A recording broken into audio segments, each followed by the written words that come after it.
আসসালামু আলাইকুম ওয়া রাহমাতুল্লাহি ওয়া বারাকাতুহু।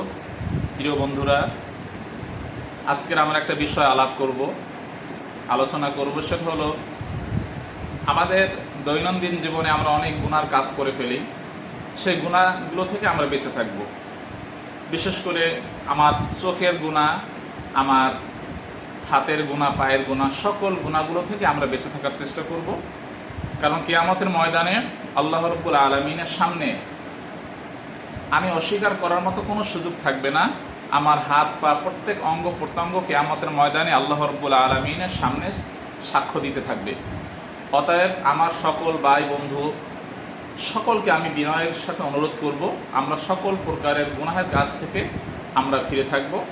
আল্লাহ তাআলা আমাকে আপনাকে সকলকে ফিরে থাকার তৌফিক দান করেন এবং এই ভিডিওটি আমরা শেয়ার করে দিব, যাতে করে আমরা সকল বন্ধুরা, সকল মুসলমানেরা আমরা উপকৃত হতে পারি। আমিন।